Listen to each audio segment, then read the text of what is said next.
Welcome everyone to our presentation, Combat to Community, Meeting the Needs of Student Veterans on Your Campus. Today's presentation by Swords to Plowshares will provide practical advice on how to support veterans as they enter college through graduation, as well as a little bit of information on military and veteran culture to help inform your approach and interactions with veterans. A little bit of housekeeping before we start. You will be in listen-only mode, so if it's not already, please turn off your video and mute yourself. You can also ask a question to our presenter at any time using the chat, which is located to the right of your webinar's display. You can also see it at the panel at the bottom of your screen. We will do our best to get through questions and hopefully create a good discussion in the short time we have with you today.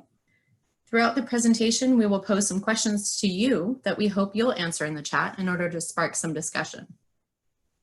Our presenter is Victor Incenza, a Marine Corps OIF veteran and policy analyst at Swords to Plowshares. Victor has led much of our outreach, engagement, and research on student veterans and is also able to speak on his experiences during college. Welcome, Victor.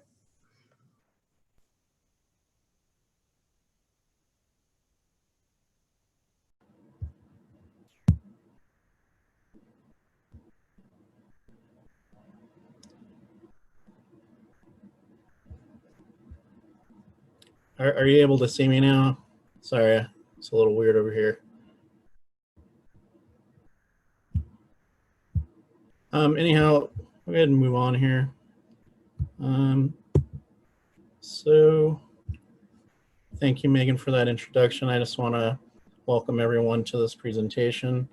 Also, I hope you and your families are doing well during COVID-19. This is a very challenging time for educators, staff, and administrators. Also agencies like ours. So one of the challenges that we have presently is doing the good work that we always do, despite the many difficulties that we're having.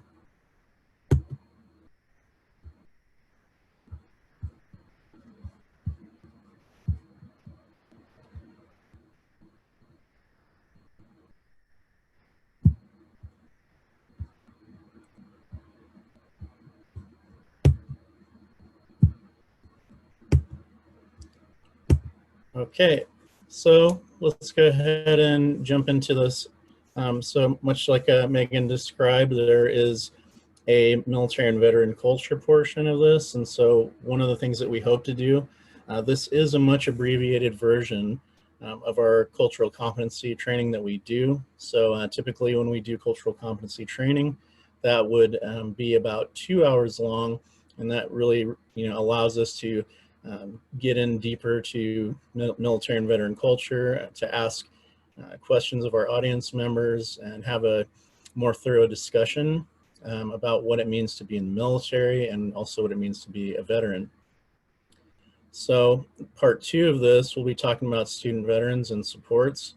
So primarily what we'll be talking about here is ways that we can increase resources on campus, how we can provide unique and hopefully effective services for students. We'll also talk about perceptions of student veterans. Some of this has to do with, much like I described earlier with part 1, people just may not know anything about student veterans. They may not have someone who's in the military in their life, and that can cause some difficulty in understanding. One of the things that I like to say is, look at the world as if you're looking through a lens with a particular filter on it.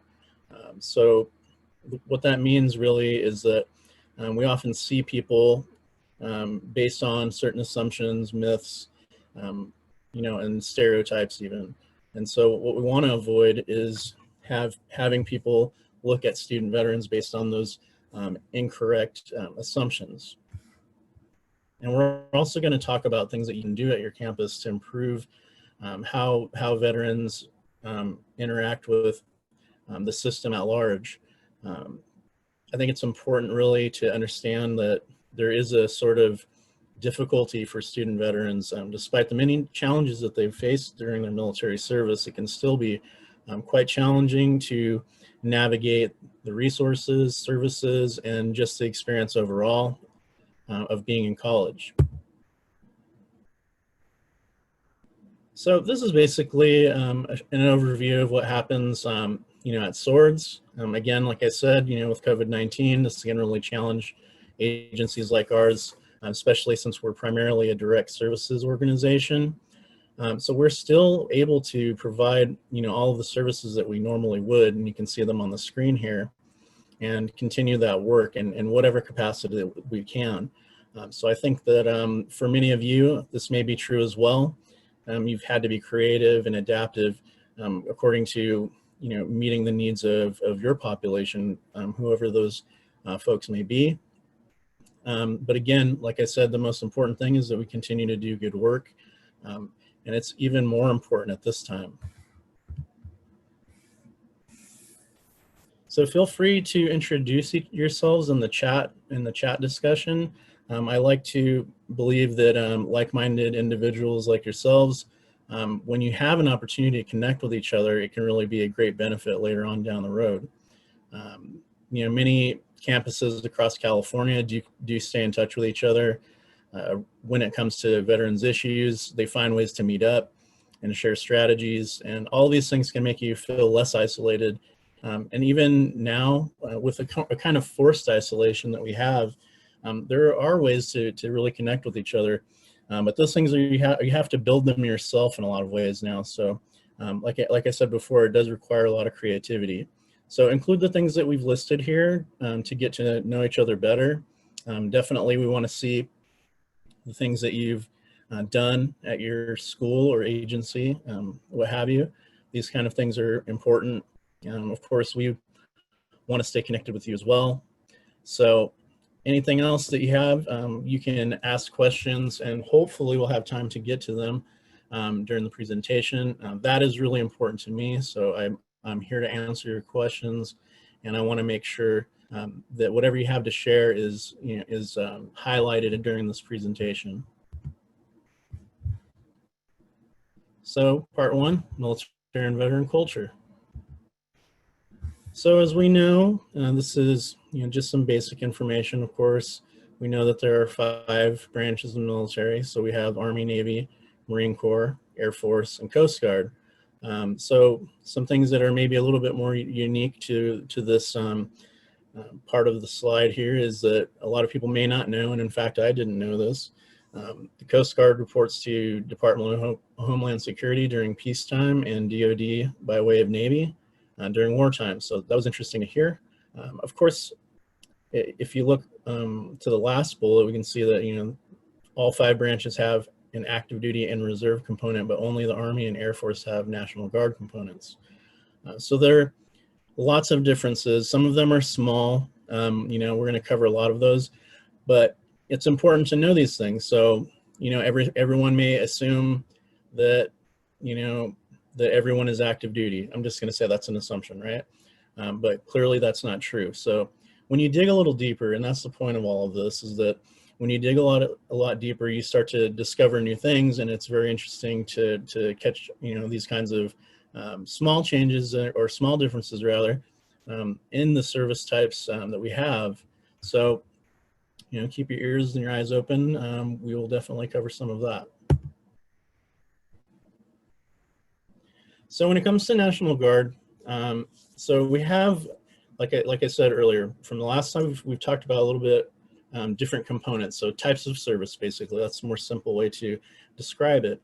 When we think about National Guard reserves and things like that, their experience is much more different than an active duty person. So I was active duty for 4 years. And so that meant, 365 days a year, I was a Marine, and I was obligated to report at any time if, I was called up by anybody in my command. So you're ready to do whatever you have to do during that whole time.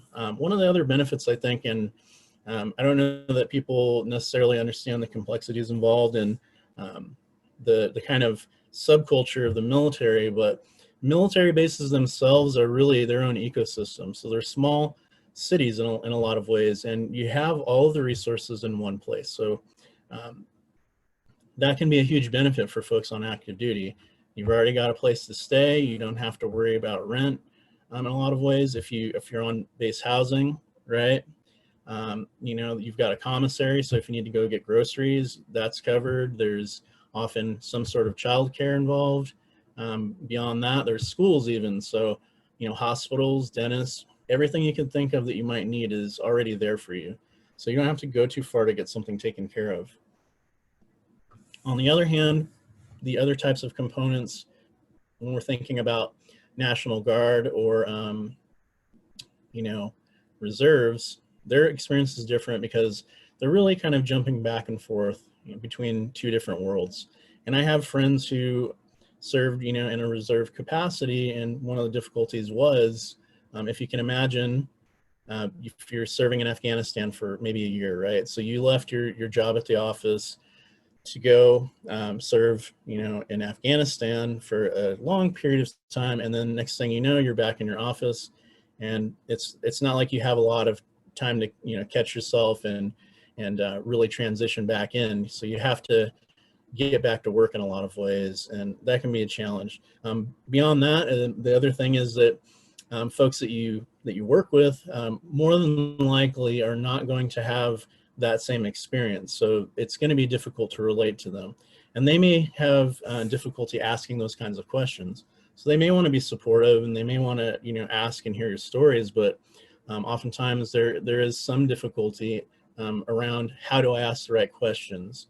Is this an appropriate subject to bring up to one of my coworkers? So all of these things can kind of factor in, and it's important to know the right things to say. So we're going to cover that a little bit further later.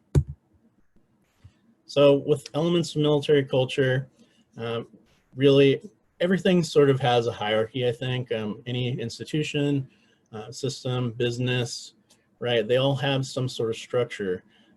What's unique about the military is that the type of elements involved in this structure usually don't exist in normal business settings, colleges, and what have you. So some of the differences here you can see on the slide with chain of command. That's pretty typical, I think. But the difference with military life is you really don't have a choice. So you're going to do whatever your person in command is asking of you, or you're going to find yourself in a lot of trouble.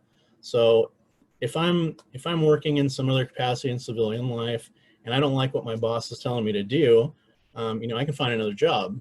I can quit. I can do whatever I want. So I have options. It's not something that folks in the military necessarily have. With aggression, in the military, you're expected to be aggressive. That is, in that context, an acceptable sort of behavior. However, outside of that, in civilian life, definitely not one. Strength, so with this one, when you're asking for help most of the time, it's a difficult thing, I think, for anyone, but there's a certain expectation, if you will, on folks who serve in the military to be strong and to simply accomplish the mission at whatever cost, right? So there are times where you just may have to do something very difficult on your own. With routine and structure, the thing here is that there's always a plan for each day, even if it's just a basic structure. Like, you're going to get up, you're going to do some exercise with your platoon, you're going to go back, put your uniform on, you're going to report to your platoon, whatever that is, you're going to do your daily activities, and so on and so forth. So there's always something that is very regimented about that. In addition to that, you're wearing the same uniform all the time. You have the same haircut every day. These things are pretty, commonplace, and you get used to it. And so it starts to become a part of your routine, your biology, even your mentality around things. Additionally, we want to look at respect. So, of course, military, in a lot of ways, does honor traditions. Like I said, with that chain of command, that hierarchy, you're expected to don't ask too many questions, respect their judgment, and just follow through on things. Additionally, for yourself, you're expected to, conduct yourself in a way that is, going to represent the military in the best light. Honor as well, when you're used to being trusted. So in the military, definitely you do get a lot of responsibility. People have, huge expectations. Sometimes you get charged with doing some things that are very challenging. often involving a lot of moving parts, but they've given you a lot of skills and training and leadership qualities that help you get that done. And so you're used to being trusted. You know that if you have people that are serving under you, they know for a fact that what you're telling them to do is completely reasonable and, you know, really important. So you definitely listen to those people. So life cycle of military enlistment, everything follows a cycle really. And like I said, there's a lot of ways that everything in the military is already planned out for you. And that can be, you know, that can be a huge benefit during that time. That may be difficult later on, and I'll discuss that as well. But it basically goes like this. You're going to enlist in the military, whatever branch that you choose, and whatever component you choose, so reserve, active duty, National Guard, whatever you choose. You're going to have to do some sort of basic training. This is something that's across the board, you know, the expectation for everyone.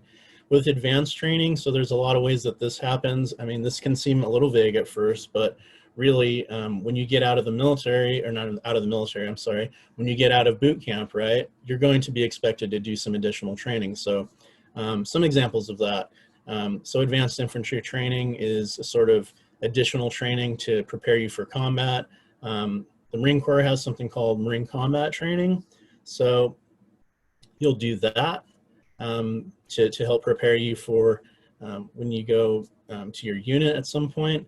Also, this actually, you know, involves some job-related training. So military occupational specialty or something similar like this is definitely something that you have to get training for. So this could be anything from, you know, repairing, you know, vehicles to infantry training, right?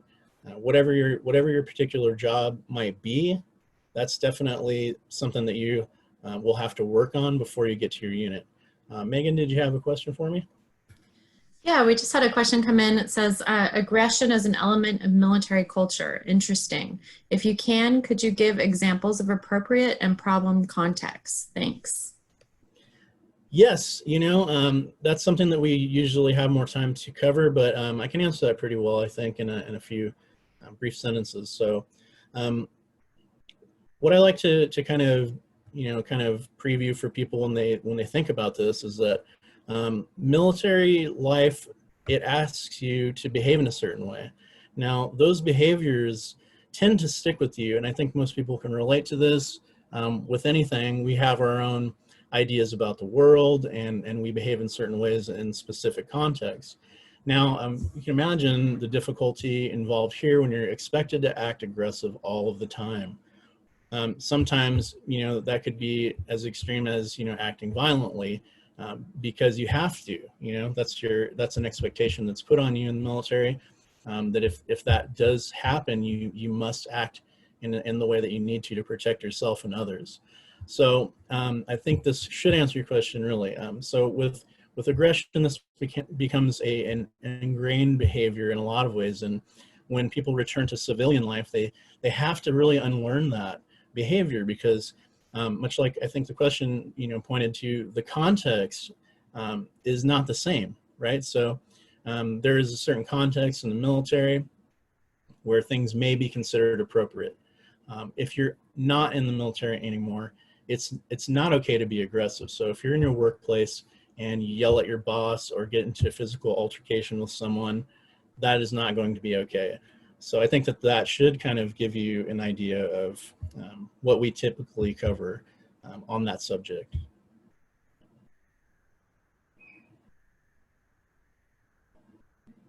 Any other questions? That's all that's come in so far. One person did ask your name and role, so maybe if you just want to again for those who came in late and missed my introduction of you before we move on. Yeah, that's no problem. So my name is Victor Inzunza. I'm a policy analyst at Swords of Plowshares. I've done a lot of the outreach and research on education. So spent a lot of time interviewing people on campuses. You know, that could be staff, faculty, and then leadership. But additionally, the majority of our training has been with students themselves. So we've conducted a lot of focus groups. We've taken some time to do surveys. So a lot of firsthand accounts on this. And, we hope that that can be useful, especially to people who are working in some academic capacity. Does that help? That helps. Thank you. No problem. So I believe I was talking about advanced training, but the next role of that would be assignment to your unit, right? So once you've completed all of your training, basically you're ready to go to work. I guess that's one way to look at it, right? You've already been working this whole time, but you're going to do the specific job that you were asked to do, that you signed up for, okay? So you get acclimated to your unit. Sometimes you may have more or less time to do this. I will give the example of my personal service. So I went to Camp Lejeune, North Carolina. I was assigned to 1st Battalion, 2nd Marines. I actually got assigned to this unit. I spent roughly, about 3 months there doing training mostly, and then we shipped out to Iraq. So that was in 2003. We were some of the first Marines on the ground over there. So you can expect that sort of tempo when you're in the military. So sometimes things move rather fast and maybe a little faster than you're prepared for, but in a lot of ways you just have to adapt. And so I think that kind of links back to what I said before about strength, right? So we just kind of, I gave you a snapshot of my personal history with being deployed. So one of the important things to think about here is with deployment, folks, can be gone for anywhere from 3 months to a year and a half. There's no telling what that might be. What dictates that typically is what the needs of the military are, right? And so I was in from 2001 to 2005. And so during that time, there was a greater need for people to be deployed, right? So there was a number of conflicts across the globe, and they needed people to be there. So during that time, definitely the need for people increased, and the length of time of service also increased. So those are things to think about. I guess if you hear about deployment, there's a lot more going on than just getting sent over there. It can vary based on the mission. And so that's something that a lot of veterans might have to contend with. So we have this last little box on this row when it comes to getting out of the military. So your end of active obligated service. This is something that you have to think about. So you have to take some time to really make a decision for yourself. So if you look at the last box there, these are basically the two choices you have. So you might want to get out. Other folks might want to re-enlist. I had a lot of friends who did re-enlist. I decided to get out because I wanted to go to college. So everybody has to make their own unique decision. I felt that I'd done a lot of work. I was rather exhausted at the time, and I wanted to go back to California and hopefully go to school. So that was my decision. So that varies on person to person. I have friends now that have 20 years in the military. So it really just depends on the person and where their commitments are. So we're going to watch a short video that should illustrate some of these things that we just talked about, and then we'll move forward in the presentation. First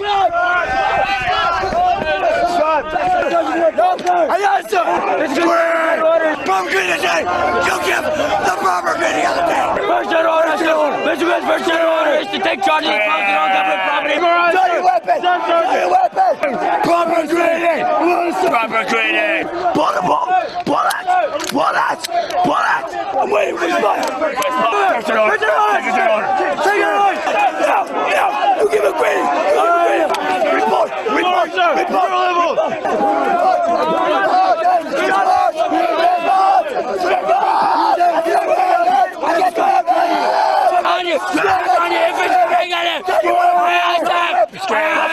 Weapons zero number! Weapons zero number! 105-203! Scram it out! Aye, sir! Weapon! 105-203, sir! Scram it out! Aye, go, sir!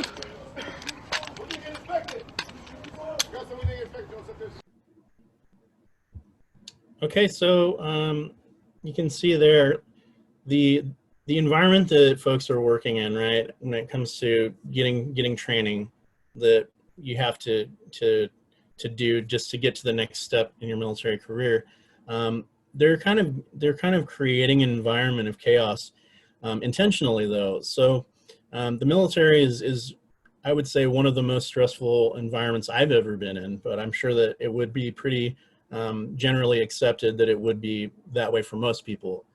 So the primary thing that they need to teach people is how to be resilient, and to follow orders. If you watch that video, again, to point to the aggression part of that, that's where those expectations come from. So all of those drill instructors are acting aggressively. They're they're showing this behavior. They're kind of, in a way, teaching them to be more intense, and so that's part of the training too.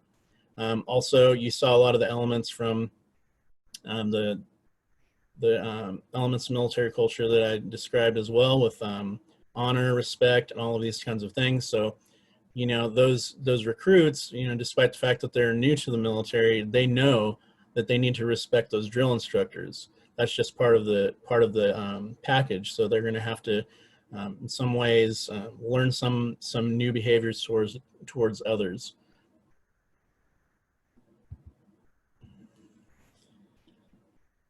So stereotypes about the veteran population, there's a lot of them. I'm not going to point the finger at anyone necessarily. There's always ways that information gets transmitted to folks, and so however we internalize that, that's just part of how we learn about the world. And like I said earlier, to look through the world with a different filter, you may be able to actually understand how these folks live their lives, why they behave the way they do. But you really have to take a closer look at things to really understand that. So some of the things that people might think is that all veterans are in crisis. So, I always say, if anyone ever tells you all anythings are something, then it's probably wrong, because it's an oversimplification of an entire community, that I belong to and that I know very well. And I also try to say, I'm a veteran and clearly I'm not in crisis, right? I'm here giving you this webinar today, conducting myself as professionally as I can. And, I'm hoping to give you some useful information. So veterans are kind of, their experience is varied. You can be assured that most of them are doing very well. And so that's one of the things that we want people to understand, particularly people that are, student veterans. They have goals set for themselves. They're also very ambitious, and they're willing to do what they have to do to succeed. So most of the time, I'm not saying that they don't have any issues, but most of the time, they are somewhat manageable. And part of that is tied into what we're going to talk about later with services and supports, and how to develop communities on campus. Additionally, so all veterans have served in combat. That's simply not true. Anyone can serve in combat, really, at this point in time. If you get deployed, it's just a matter of where you end up, right? So I share this too because I think it's important.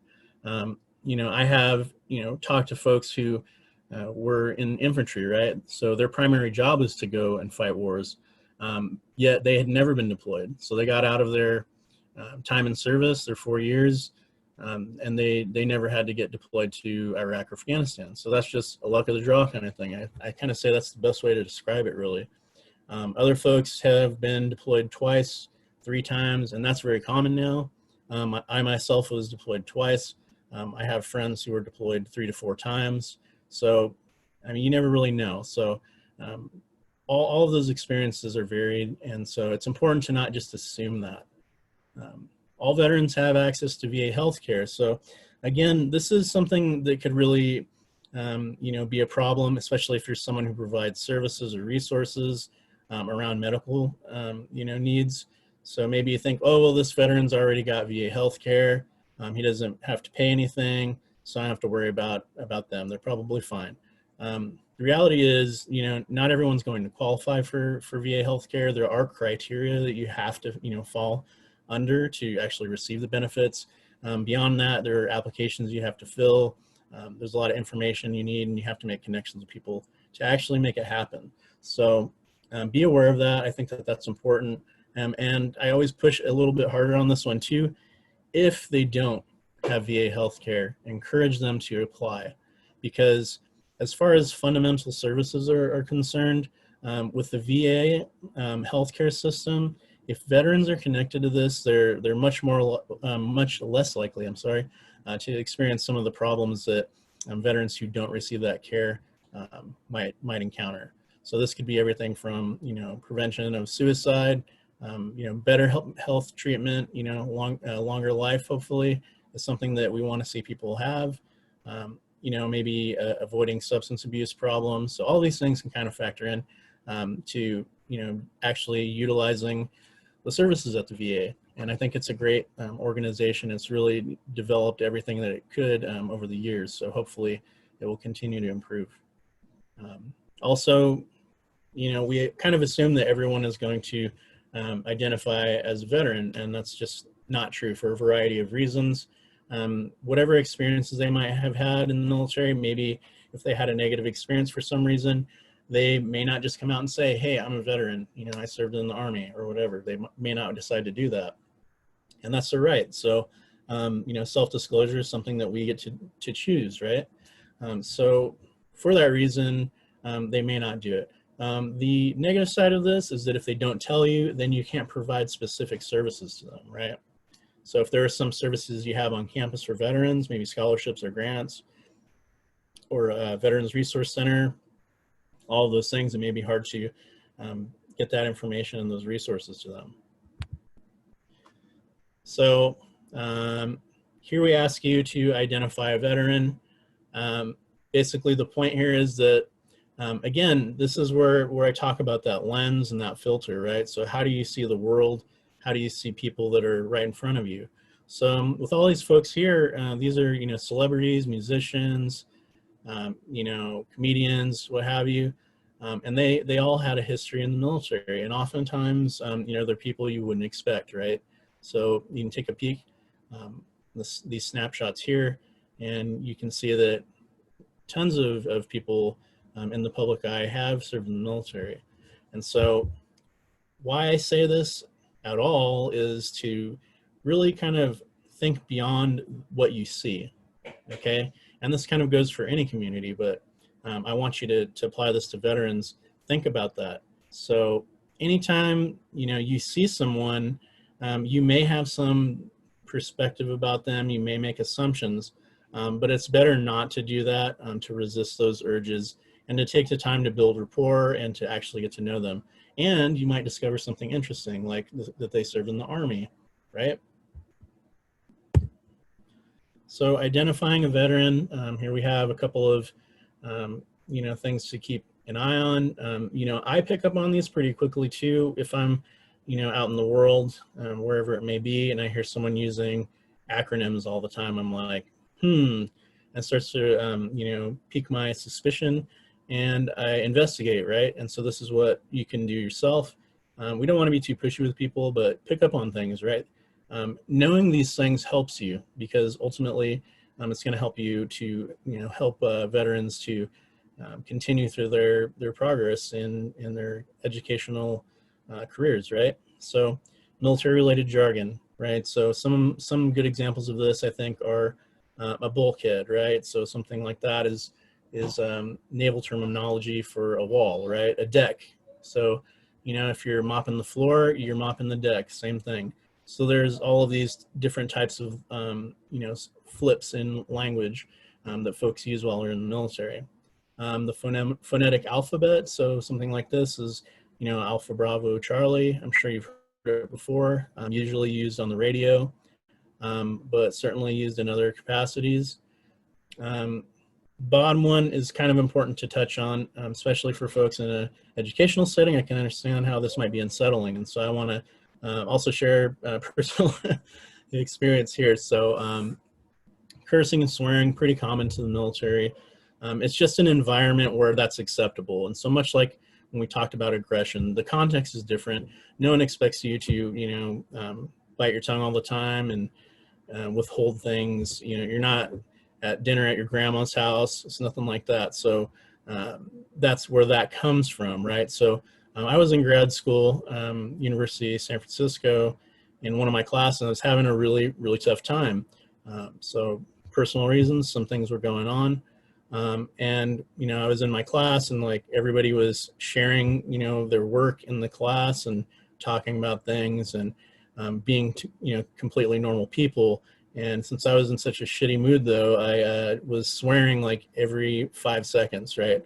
And so I became, keenly aware of this afterwards, because my professor brought me out into the hallway and was like, you cannot talk that way in this class. I mean, he's just like, you don't do that. This is, this is a classroom setting. You have to be polite, respectful, professional, and what have you. So that's just an example, personal experience that I had. And so I want to, encourage you, if you do hear, a veteran student swearing, don't be surprised, but also, act accordingly. I thought that my professor at the time, he responded to it in a very positive way. He waited till my classmates left and talked to me one-on-one.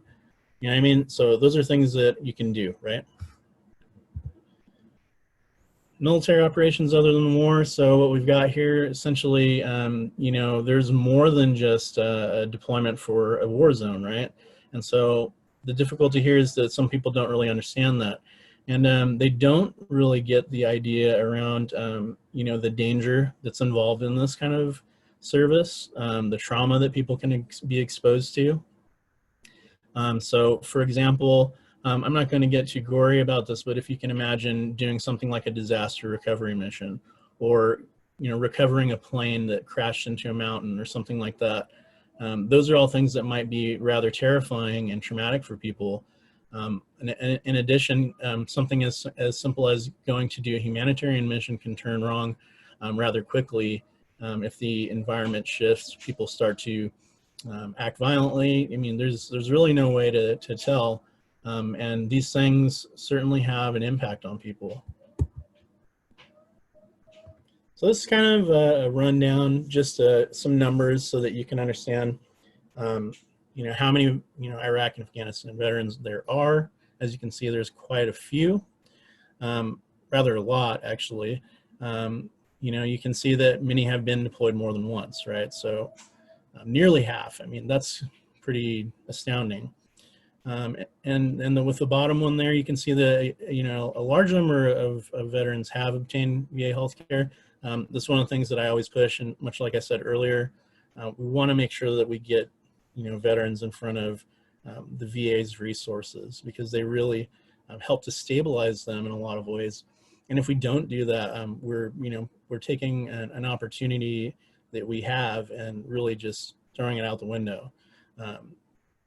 But beyond that, one of the things that I like to kind of make sure I communicate is that with a large number of people like that, and it's likely to grow, in the future, we have to consider these are people we have to encounter and help and provide resources for and support, in particular, in campuses, right? So these people are coming into your community, and you have to find a way to address that. This is a situation where we can't wait until it's too late. And I've gotten rather excitable about this on occasion when I talk to people in person, and tried to really be very forceful about how important it is to have a plan.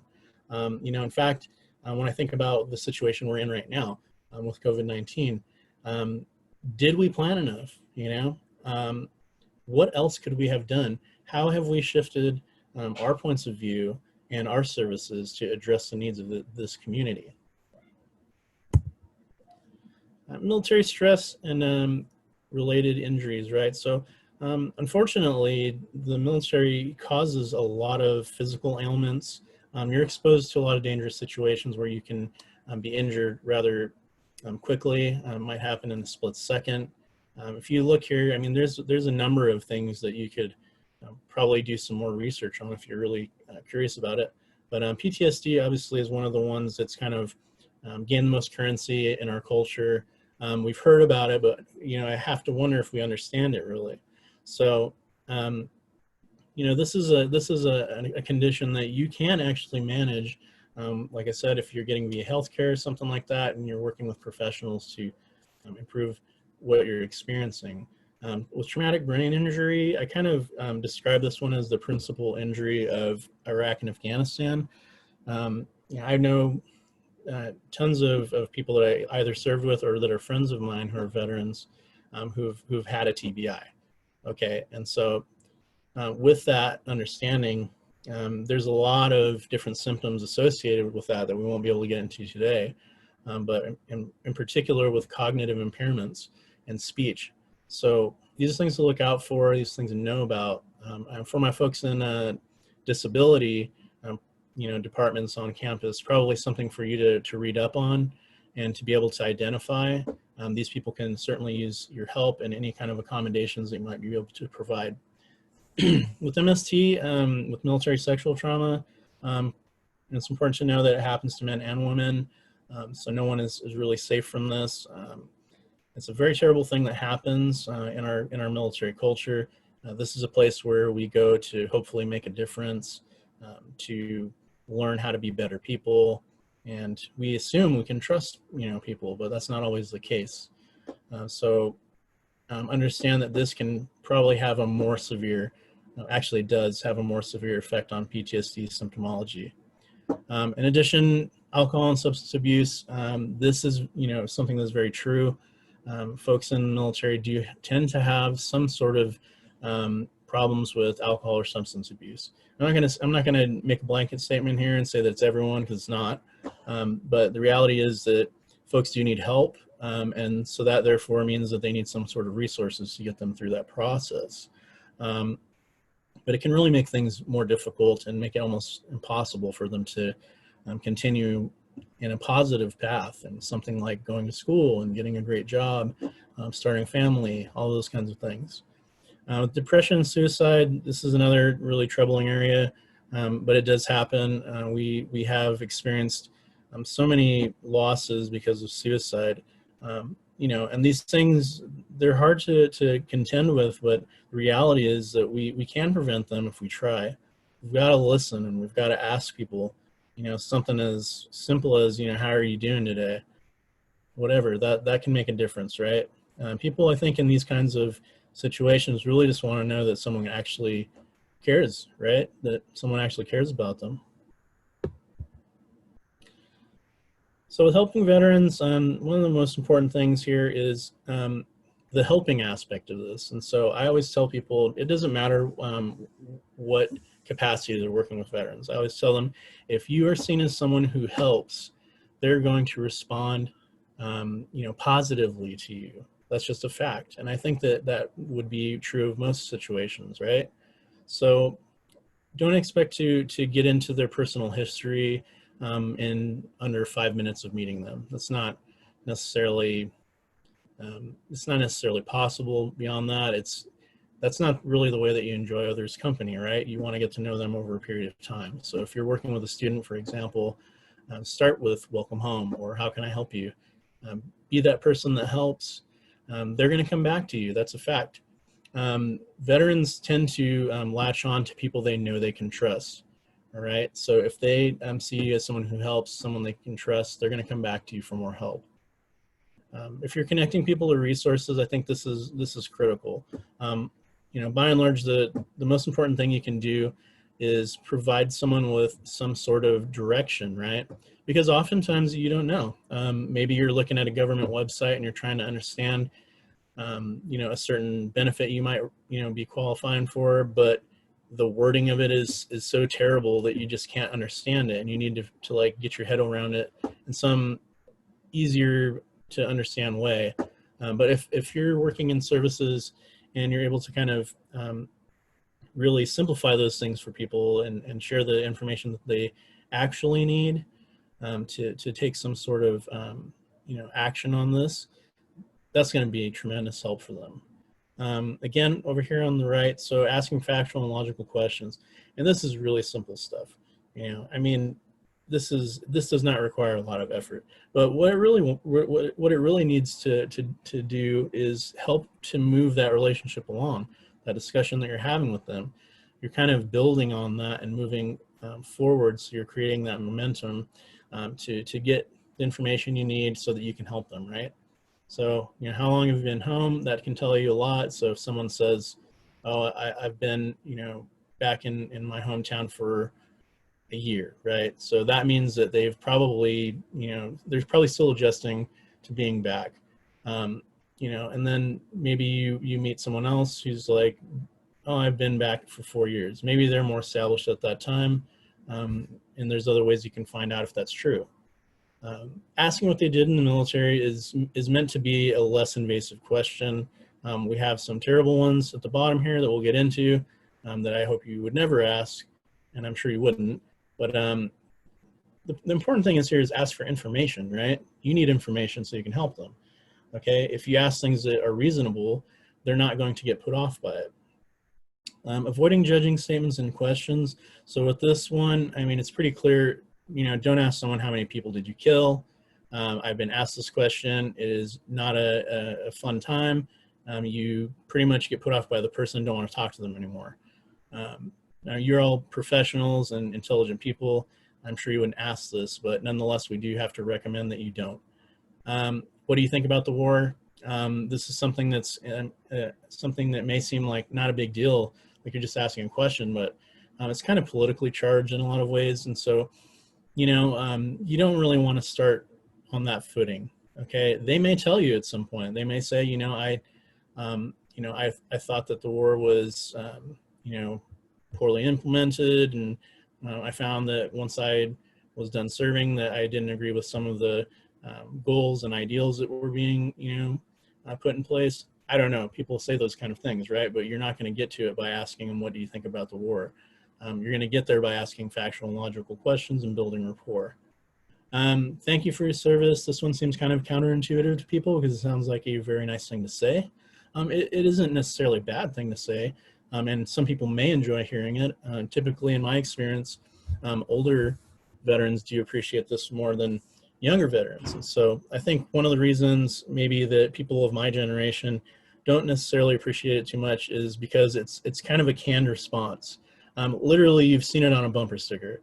And so for me, I'd much rather not hear that from someone because it sounds like it's just this robotic thing that they're doing. They're just saying it because they think they have to.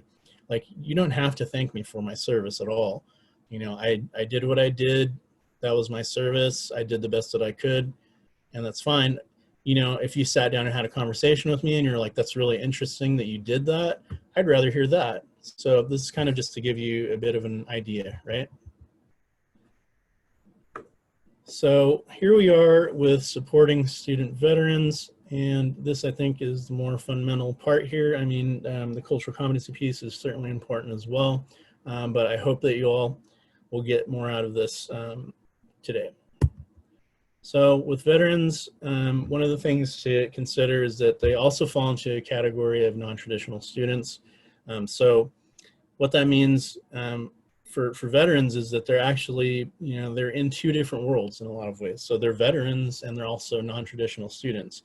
They're not the 18 to 24 crowd that colleges tend to expect. You know, they didn't start their freshman year there. And if they're going to a four-year college, they likely went to community college and transferred. So all of these different kind of things may play into this. And so some of this means that it's a lot more difficult for them, right? So if you can imagine having, let's say you have 3 kids, right? And a husband or wife, and you have to work, right? And you have to go to school. So like, it's a lot of stressors kind of compounded for these folks, and it can make it very difficult for them to get through this. In addition to that, there may be some difficulty connecting with, you know, younger peers. I've heard this from veterans myself. You know, they talk to veterans, or I mean, they talk to civilians who are not necessarily the same age as them. Maybe they're 18, 20 something, you know, and they don't have the same experience as them. And so the things that they're interested in or the things that they believe might not really align. What I try to say is important too here is that, you know, with that understanding, sure, it may be hard to connect with someone who doesn't have the same experience, who's younger than you, but that's not their fault, right? They are living the life that they live, and they didn't choose the same thing that you did. So don't take that as a reason to not engage with them, because you really don't know what their life is like. I mean, they could have had a very difficult life as well, faced a lot of challenges and trauma. But again, this is that lens, right? So don't make assumptions. Try your best to get, acquainted with people and leave judgment somewhere else. That's how we learn and mature, right? And that's what college is about. To cover a couple more things, folks that have served in the military coming to college, their parents may not have gone to college, right? There's a lot of different factors there. So it may be especially, rewarding for them to go to college, because they're, able to say, I'm the first person in my family to go to college. But beyond that, that also, it's also a certain level of difficulty. There's something different about maybe having, both parents, with advanced degrees who've always been, pressing you to go to college, who've maybe saved some money for you and all that kind of stuff. So those are some things to consider. Of course, with service-connected disabilities, this really makes things hard, because some of these things either are unaddressed or not addressed effectively, or just, the stress and impact that they have impacts the work that students are capable of. Additionally, with housing stability, and the reality is that veterans are still, no matter what, a at-risk population, and things like housing are a huge concern. I urge universities, if they can, to really plan for that. There's got to be some sort of safety network for these folks in case they do encounter that. So when we did research most recently, we've done research for about 4 years on this. And we found a lot of things. Veterans told us a few things that we needed to know. Essentially, many veterans were basically living in poverty. Their GI Bill wasn't covering a lot of things that they needed to cover. So basic necessities like housing and food. And so this is rather troubling, because I think most people assume the GI Bill is there. They're paying all of the college that the college fees that they need. They're getting, money for everything, and they're fine. So that is not true, and so that is important to know. Like I said previously, briefly about the cultural disconnect between veterans and non-veterans. Okay, so despite the fact that this exists, and I would say it's probably common, there are ways to get around this, right? And so one thing that I mentioned before was something that I've seen at some campuses with something like a living and learning community, where you're exposed to people that are different than you, and you get an opportunity to really talk with each other and talk about your culture. But it doesn't have to be something as formalized as that, but something like, hey, have a panel, right, at your campus, and invite some veterans to talk, have some students come and ask questions. If you're providing that forum, I think that it's actually really helpful, because again, it's all about dispelling these myths. If people have myths in their head, they're hard to extract, and then they persist, and next thing you know, they're running rampant on our campuses in our country. So certifying officials. Okay, so I'm gonna move through this a little bit quicker, but what we have is a lot of certifying officials, and I've talked to many of them, okay, and some of the ones that I worked with when I was on campus working on my undergraduate degree, I remained in contact with them, and I would go as far as to say that they're friends. So people that I would call up just to say hi. And so they are telling me basically that they just don't have support. They don't have training. They don't have other staff members to help them. Oftentimes, folks that are doing certifying for the VA are the only person in the office doing it. And so if you can imagine, it probably wouldn't be such a big deal if you had 10 veterans on your campus, but there are a number of campuses in California that have, way over 200 people that are veterans on campus. So that could be a lot of paperwork to have to sift through. With Veterans Resource Centers, these are often being stretched to capacity. I've actually gone on site to a lot of these VRCs and talked with the people running them, and they're telling me things like, we have no funding, not like we don't have enough funding. Like they have absolutely $0 going into the resource center. So those are situations where things get really difficult. Veterans have to fund themselves some other way, or they just don't have the funding and they just kind of live with it. So those are some ways that those are being stretched. With peer mentorship, we want to think about ways to prevent veterans from burnout, crisis and things like this. So, I was very fortunate to have mentors when I was in college who were, much older than I was, many of them Vietnam era veterans, and they were looking out for me. And so having someone like that to really kind of talk to you helped. But beyond that, I want to talk about just the peer-to-peer. So folks who may be the same age, right, in a VRC setting can benefit a lot from being there for each other. Finding ways to fill in gaps in resources on their own. So that's the kind of creativity that has to take place sometimes. With housing support, it's one of the most critical needs that we have, and yet we have such a lack of resources here.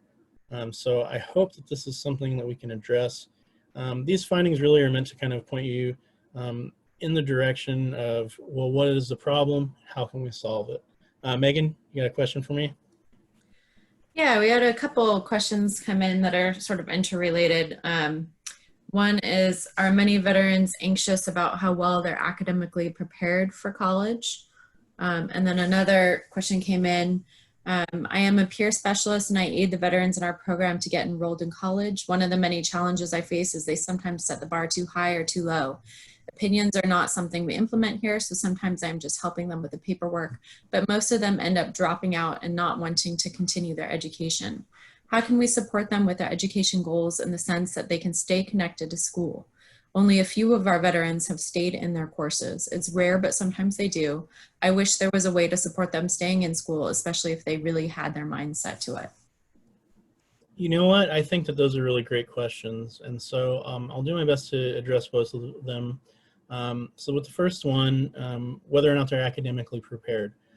So it really depends on the individual veteran. So some veterans may have done college before they went to the military. They may have done it while they were in as well. So there's sometimes opportunities for that. So those folks probably be better prepared, I think. I think that it really depends on the second question a lot too. If they take on too much and they don't pace themselves, I would say personally, I shared this with my colleagues when I got out. I was eager to get right into college. And as much as that is, an admirable thing, I think, for folks to want to do, I think you should really take some time for yourself when you get out of the military and find a way to unpack things the best you can. Spend time with the people that you love and care about, and really center yourself somehow, ground yourself, because if you do, when you go in, that's part of the academic preparation that you can have. Community college is such a great resource too, and I urge veterans to go there first. I know there's sort of a rush kind of scenario that people have where they want to just get everything done. Maybe, and I say this too, that they feel like they've lost time, which is actually not true. Okay, so they've had time to experience some interesting things. It's hopefully benefited them in a lot of ways. A lot of the leadership aspects and the stick-to-itiveness, if you will, that you learn in the military is definitely something to prepare you for college. I know that there are times when people feel overwhelmed. I tell this to everyone actually when they start in college. It's a matter if it's just a friend of mine or someone in my family or a veteran. I just say, start out just taking, the minimum amount of classes that you need to take, right? If you want to take a full course load, that's fine, but don't take 20 credits or 20 units. It's shooting too high, and ultimately, expecting that much out of yourself is just going to stress you out and ultimately affect your grades, and then have the opposite effect, right? Because you may have to go retake a class or something like that. As far as persistence is involved, I guess this is more for the second question. It does have a lot to do with the support network. I 100% believe that if there is a support network and resources and people who care about veterans, on campus, they're going to do much better. It's not something you do alone. And that ties back into that strength scenario, right? So veterans often think, oh, I can do this on my own. I don't need anybody's help. And that's just, in military, you know, that was the context, you know, get it out of your head. You know, as veterans, and, you know, I think we can all speak to this, it is hard to ask for help. But again, like I said, that's for everyone. That's not something exclusive to the military. Ask for help. If there are resources, use them. You know, these things are here for a reason. And having these things in place help academic readiness in a lot of ways, because if you're less stressed out, it's easier for you to continue.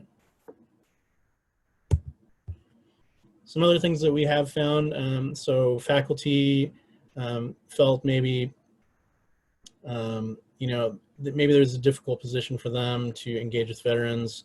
Again, this has to go with the cultural competency portion of this. If you really don't know anything about these people, it's hard to help them, right? You know, for example, we'll go to a bit of an extreme here, but if someone is experiencing PTSD and you don't know what that is, you don't know what the symptomology is, you've never seen, you know, anybody give a presentation on this, and you just see a person who seems really troubled, and you want to help them, but you're also kind of confused about how you might even do that, right? So that's one scenario for you. So some veterans did express that they didn't think that that faculty understood their needs or any information about services. And again, this is an information-based thing, you know, that can easily be resolved. I think if veterans, on the one hand, are able to communicate things in a way that's understandable for the teachers, and likewise, if teachers are able to understand the services that are provided for veterans, that helps close that gap. And again, that also makes the relationship between the faculty member and the student much better, because then the faculty member is seen as a person who helps, right?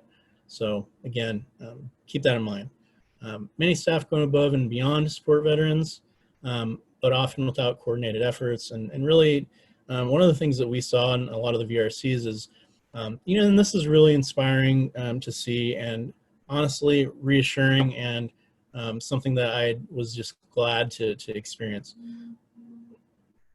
So what this is exactly is that some staff members, for example, in the VRC and other departments as well, some disability services folks were just really, you know, enthusiastic about helping veterans, and they were well versed in, you know, disability services. For disability service, I'll just give this example. They were very versed in the types of service-connected disabilities that veterans had. And so, you know, to talk to someone, you know, at length about that, and to hear that they're really, you know, eager to help veterans, that's a good sign. And then additionally, with folks in the VRCs, really putting themselves out there, helping to raise money for veterans, for example, providing the best services they can with a limited budget. I mean, these are admirable things. But the difficulty is that that's not necessarily coming from, you know, the top to the bottom. So these smaller departments are not necessarily getting that coordinated effort between departments to help make it more successful. I believe we have a question, so I'll go ahead and take that before I finish this out. Yeah, you sort of touched on this one a little bit. What do you say to the VR center with little or no budget and stretched thin? What I'll say to that is, this is a situation where, you know, it can be very challenging. And like I said, being creative also helps. So finding ways to bring in funding for VRC, taking external, you know, organizations that could help you and incorporating them into your strategy, letting them know that there's a need, and, you know, really requesting some sort of assistance can be, you know, helpful. But even more critically, for the longevity of these centers, you absolutely have to get the administration involved. And sometimes that can be a hard sell, but, you know, it's worth the fight, if you will. And so I think organizing on that level. So that could be everything from within the VRC, within the veterans community you have on campus, outside, getting organizations who are willing to go to bat for these veterans, and making a coordinated effort there, and really, you know, put some pressure on administration to do this, because it's the right thing to do. You know, nobody's asking for a handout. This isn't a situation where it's realistic to wait. Again, you know, being in a difficult situation like we are, absolutely critical to make sure that these resources are in place. I'm going to finish this slide real quick just to say that the accommodation piece of this, so with the veterans that I have talked to and folks in the disability office, this has been a real problem.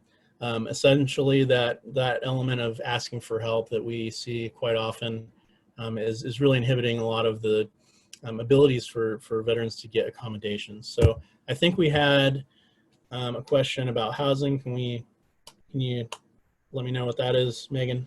Yeah, so it says, when it comes to housing, support is essential and lacking. Do you think as a veteran community, we focus more on homeless older veterans first than student veterans? Yeah, you know, the reality is that students on the whole are at risk of becoming homeless. And so I think that some are more at risk than others. So to think about it like that, I think it's the kind of thing that warrants everyone's attention. And so there's a tendency to kind of become insulated, you know, I'll admit, when it comes to advocating for things, you know, exclusively for the veteran community. But this is like an opportunity, I think, when it's an issue that is hitting home for everyone, to partner with departments across the board, you know, make this a big area of planning and strategizing, so that there can be something in place. Because it seems that the problem is there is not anything in place.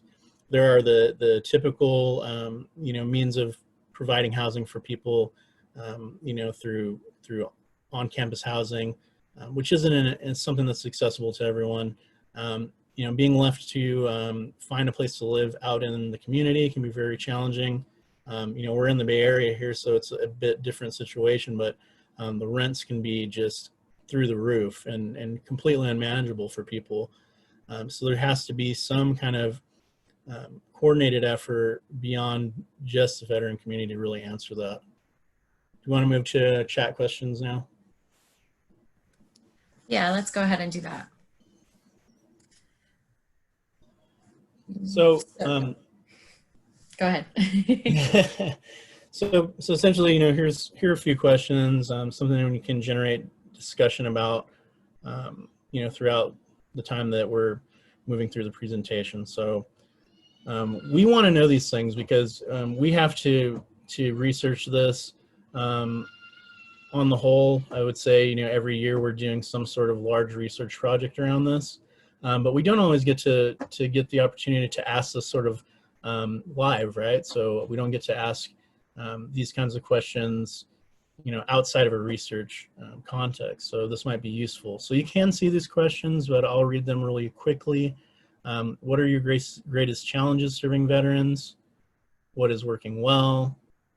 What resources are needed? So feel free to discuss among yourselves. I hope you can speak collaboratively.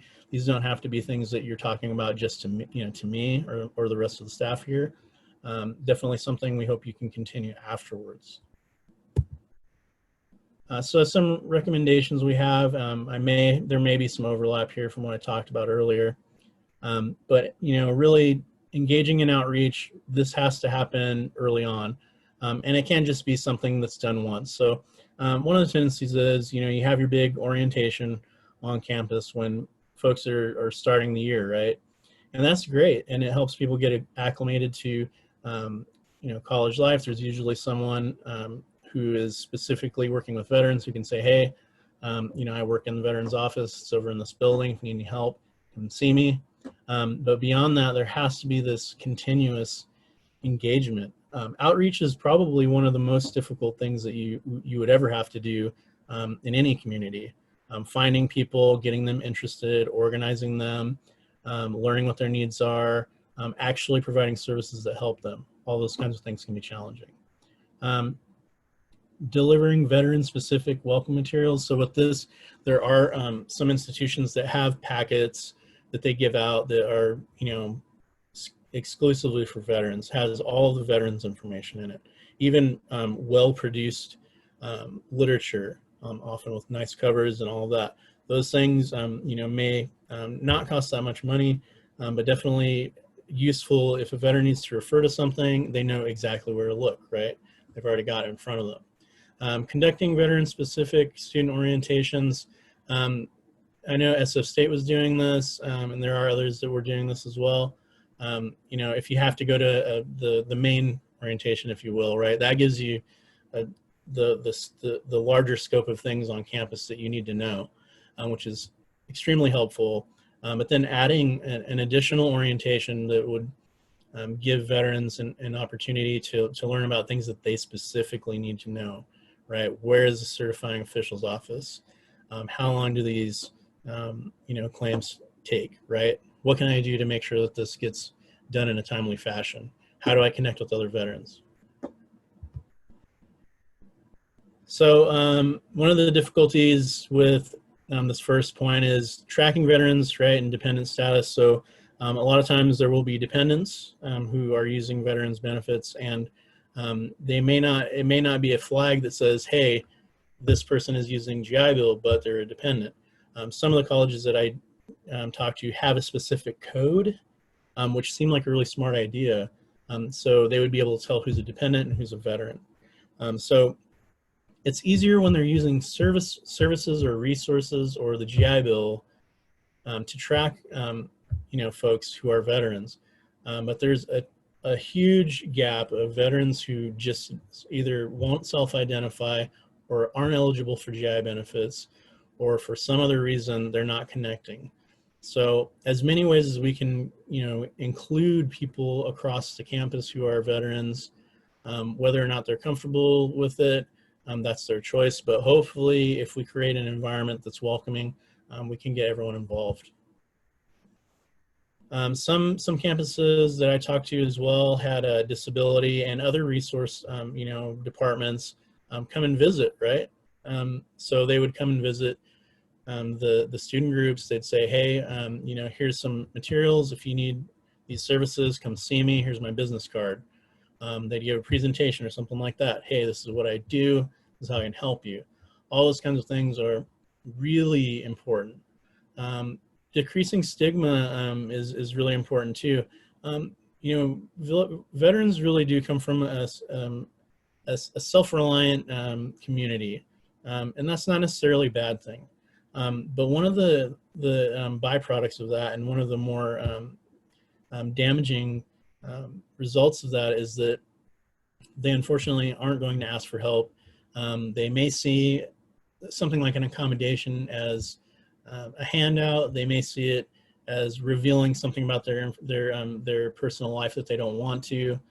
So those things can be difficult, but there are definitely ways to avoid that. So consider ways that you can answer that, and I think that that's the best approach you can have. An interdepartmental veteran collaborative body. I mean, this is really critical too. I think, you know, I did talk about this a bit earlier on, but there's a number of ways to get people involved more in a more networked fashion. You know, when I was on campus, for example, we had, you know, 2 senior veterans from our more staff-oriented side of things, and those folks were actually really critical in developing a task force. So this is an example. They helped apply for grants for us for things. They advocated for Yellow Ribbon on campus, any number of things. They also did a lot of other work, but the reality there was they included us in that process. And additionally, the benefit there was that they had a lot of power to really convince people that they could make those decisions for us. Making partnerships with the VA, critical as well. Some campuses have staff come by and provide services. So as far as even having sessions on campus. So there are ways to do this. This has a lot to do with reaching out to external agencies like the VA. So again, this is something you guys can talk about, individually, but I think it's important to touch on at least briefly about COVID-19. So one of my concerns with this is for the schools that don't have resources already, when students go back to university and they're doing their classes, if for example, one critical service is just not available anymore, right? They have closed office or something like that. That can be a challenge. Or they cannot get in there, physically, and which is something they're used to, right? Additionally, for people like yourself who are trying to reach veterans and communicate information, how do you effectively do that? Is sending a newsletter out the answer, or is that something that might be ignored because of other concerns that students have, right? So the other thing is what I talked about in the beginning with forced isolation, right? So we have to be aware of the fact that veterans do suffer from issues with isolation. Usually it's by choice, but with something like forced isolation, it can have a really negative effect on their mental health. They can't necessarily go out the way that they used to. They can't go see friends. Maybe some of those friends were really critical to keeping them grounded.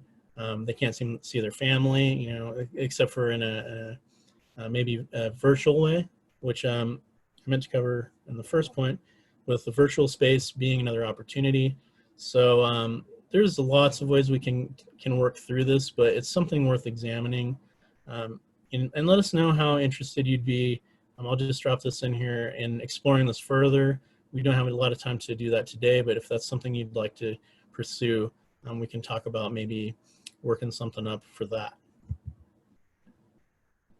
So again, in the chat, feel free to discuss this point. Really what systems are in place to gather feedback from student veterans as a way to inform best practices and improve services. So obviously one of the key things is including veterans in the services that they're receiving. You can't necessarily provide a service for veterans without getting feedback from them, because you may give them the wrong resources, you may give them the wrong services. So there's a number of ways that can backfire. So feel free to discuss this. At the very end, we should have a brief amount of time to talk about some of this, okay? Here are some VA resources. And again, some of this information easily found on the web. We will have the presentation at large available online, as well as our previous one in case any of you missed it. But just a few of the things that are key here, veterans centers. So Vet Center is simply a smaller facility where you can receive a lot of different kind of care. Most importantly, therapy, some couple counseling sessions sometimes, so other family services, some help with alcohol and drugs. So there's a number of different things you can get help with. Another one of these two, county VSOs are critical too.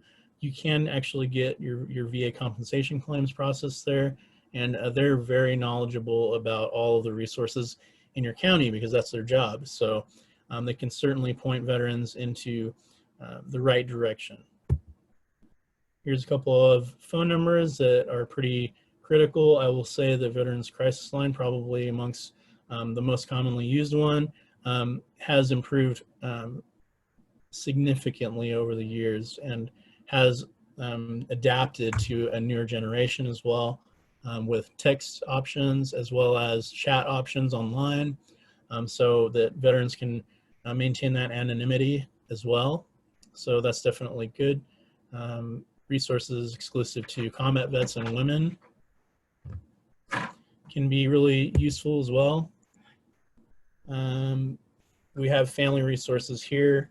Probably one of the more underutilized ones that we have, and I'll just pitch this a bit before we get into questions, which We have the VA Caregivers Program, which could be a big help for families who have, for example, a veteran who's experiencing some severe issues with one of their service-connected disabilities. It gives the opportunity for them to have a family member enlisted to help them act as a caregiver, and there is some there's a stipend involved in that as well. I'm not an expert in all of the formalities of that, but definitely something to look at. VF right there, something that we provide. So along the lines of that housing component we talked about, definitely something to look at as well. Here are our most recent studies that we've done.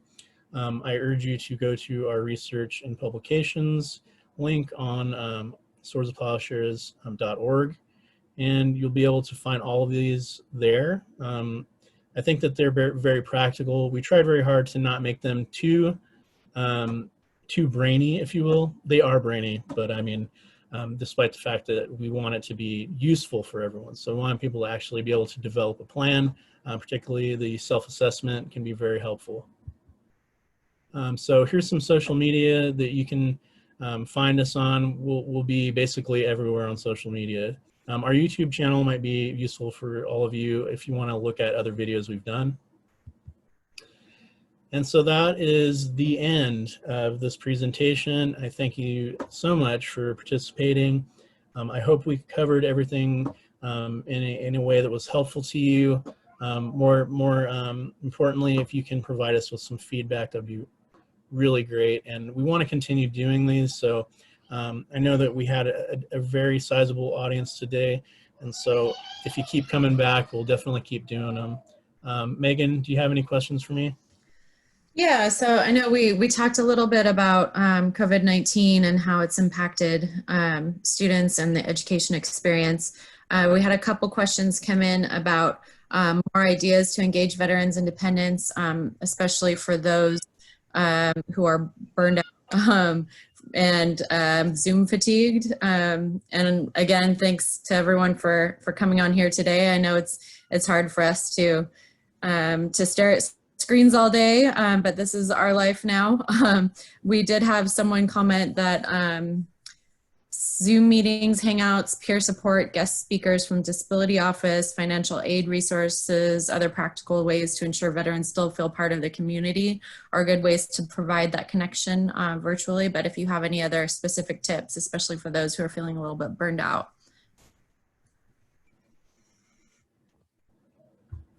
Yeah, I mean, I think everyone's suffering from some level of fatigue during this time, and it's completely understandable. I was thinking about this too, because our school year is coming up rather quickly, and even with all the technology that we have, it can still be you might still feel rather disconnected. And so I think it is important, though. It's nice to see people during the week, even if it's on a screen. I know for our team, we're doing a lot of work all week, but we do get to see each other during the week, and that's usually fun time for us, and we get to catch up. And I think if people are staying connected, making calls, etc. With the technology part of this, though, I feel like there is a tendency to kind of bash technology. It's ruining our brains and whatnot. There's a million research studies telling us that it's turning us to jello. I'm not sure that that's true, but it is keeping us connected. And so as far as like a positive way to really think about this is something we talked about recently is, how do you use it? How are you using your technology? What we found most recently is that discovering new ways to do it is helping us. Like we've really learned ways to develop new content and stay connected with people in our community, stay connected with our agency and what they're doing. And so I'm sure for all of you, I would suggest, again, don't let that support network disappear just because we're not physically present on campus. Great. And then one more. that I think is really important for us to answer. If you have a message to impart to college administration on the importance of providing services to veterans, what would it be? I think that for administrators, I don't think they understand the severity of neglecting an at-risk population. And now I'm not trying to be doom and gloom here, but you looked at some of the statistics that we're faced with. You know, these are things that, you know, I'm faced with as a veteran, you know, and my community, my friends. And I understand that there are situations where veterans do commit suicide while in school, okay?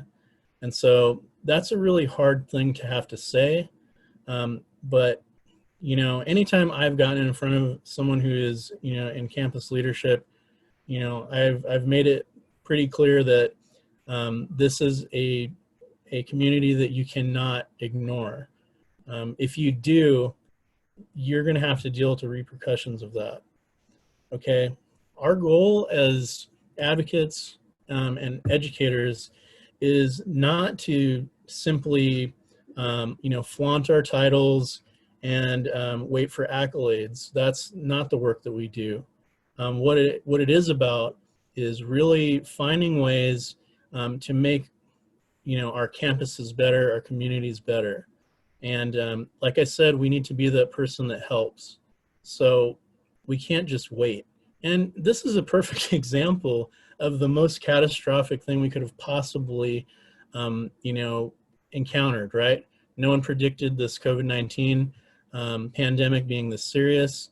A lot of downplay was given because of that. And like I said, if those services and supports aren't there, then it's extremely shameful for our institutions and our administrators.